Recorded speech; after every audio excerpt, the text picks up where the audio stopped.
In the fading light of a Georgia dusk, the gas station parking lot off Highway 43 hummed with the ordinary rhythm of small-town life. Pumps clicked, tires crunched gravel, and the air carried the faint tang of diesel. But when Deputy Carl Hensley screeched his cruiser to a halt beside a beat-up Ford truck, something shifted. The truck, rusted and sagging, sat half over the parking line, its driver a black man in his 50s still inside, gazing ahead as if the world hadn't just tilted toward chaos. What Carl didn't know was that this man, known only as Sam, held a past that could unravel his entire department with a single whisper. And in 16 seconds, a fire would ignite that would burn far beyond the metal of that truck. Carl stepped out, his sheriff's county badge glinting, his boots striking the pavement like a warning. He didn't knock on the truck's window. He just leaned in, sneering. "You think you're above the law, parking like that?" Sam turned slowly, his eyes steady, unblinking. Didn't see a sign. Thought it was public. Carl scoffed, yanking the door open. "Step out. Now." Sam complied, his calm so deliberate it felt like defiance. "ID." Carl demanded. "Glove compartment," Sam said, voice low. "Too late," Carl snapped, waving him back. By now, the gas station had gone quiet. A mother froze near the snack aisle, her child clutching her hand. The cashier's fingers hovered near the emergency button. Carl's voice grew louder, laced with venom. "You don't belong here, Sam. This is for folks who contribute." Sam said nothing. Carl spat near the tires, then grabbed a gas canister from his cruiser. "Back off," he shouted at the gathering crowd. Someone raised a phone. Carl doused the truck bed with gasoline, the fumes thick and choking. Sam stood still, his silence a wall Carl couldn't breach. With a flick, Carl lit a match. "Know your place," he growled. The flames roared to life, devouring the truck in a blaze of orange and black. Sparks flew, windshields cracked, and screams pierced the air. But Sam didn't move. His face, half-lit by the fire, held no fear, just a cold, watching calm. A boy, barely 20, captured it all on his phone. 16 seconds of raw truth, Carl's slurs, the gasoline, the fire, and Sam's unshaken stillness. By nightfall, the video had exploded online, shared across platforms with titles like "Cop Torches Black Man's Truck for No Reason." Hashtags multiplied, and one question burned brighter than the flames. Who was Sam? Days later, a freelance journalist named Tom Ellis, haunted by Sam's silence, dug deeper. He found no license plate, no public record, just a buried vehicle sale in Montana under the name R. Carter. Cross-referencing old DOJ files, Tom uncovered the truth. Sam was Robert Carter, a former field strategist for a covert Justice Department task force. Robert had dismantled corrupt sheriff's offices, exposed white nationalist cells in law enforcement, and vanished in 2016 without a trace. Now, he'd resurfaced in a fire, his silence louder than any protest. At the sheriff's department, Sheriff Daniel Boone scrambled to contain the fallout. He ordered body cam footage deleted, but Sergeant Maria Lopez, who'd once seen Robert save her brother from a wrongful arrest, copied it to a flash drive. Carl, meanwhile, faced a growing storm. His social media filled with brash posts and badge selfies became evidence. Investigations revealed campaign donations from hate groups and untraceable cash in his ex-wife's name. Colleagues turned away. Neighbors crossed the street.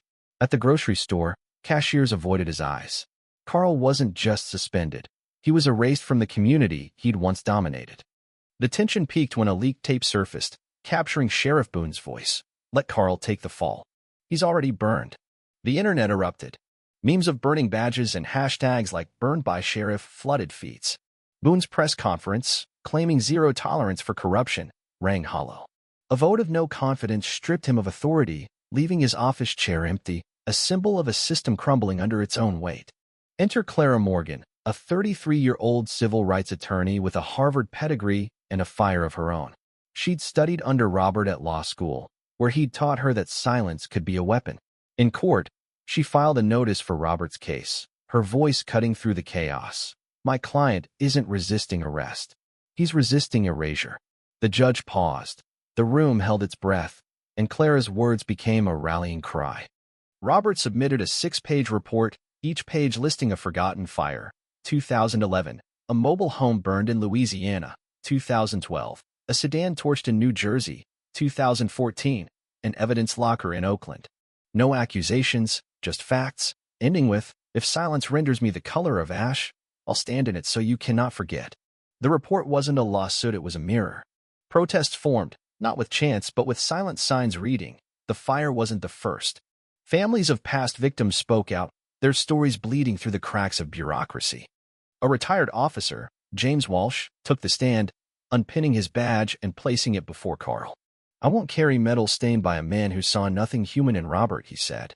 Carl's defiance cracked, his face paling as the courtroom absorbed Walsh's words. Outside, a crowd grew, holding photos of Robert's burned truck, not demanding blood but memory. The trial's climax came with new footage from a highway camera. Hours before the fire, Robert had stopped to help a stranded couple, John and Ellen Harper, fix a flat tire. They testified, their voices trembling. He didn't ask for thanks. He just helped. Carl's arson investigator scoffed. Good deeds don't erase bad intent. But Robert's reply silenced the room. Kindness isn't proof of innocence, but cruelty proves something worse. The judge entered the footage as evidence of character, shifting the narrative irrevocably. On sentencing day, Robert was absent. A courier delivered his letter. "I'm not here to watch a man fall. I want a society to rise. Forgetting is more dangerous than forgiving." Carl received probation, stripped of his badge forever, but the real sentence was social. His name became a closed door, his presence a vacancy. Children stared too long, adults too briefly. He lived in a purgatory of silence, a punishment sharper than cuffs. Months later, Robert returned to the gas station. The manager, Ed Turner, who'd watched the fire in silence, met him with a cedar plank burned with the words, "This place burned. Now it remembers." They hung it above the pump, no speeches, just acknowledgement. The sign weathered, but stayed, photographed, shared, a quiet monument to a town that refused to forget. Robert vanished again, leaving one sentence with a woman who'd waited at his gate. "I don't want anything. I just don't want this to happen to anyone else." That line spread, etched on murals, tattooed on arms, written on classroom chalkboards. It wasn't a demand, it was a plea that reshaped a nation. A senator lost his seat for mocking it. A company's campaign collapsed for exploiting it. Communities grew gentler, neighbors paused longer, and justice became remembrance, not vengeance. In a quiet house, Robert sat by a window, the photo of his burned truck on a shelf. He didn't speak, didn't need to. The world had heard him.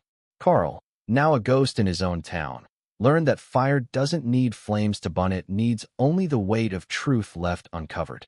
What do you think? Share your thoughts below. How do you view violence and injustice in our world? Take a stand, voice your perspective, let's keep this conversation alive.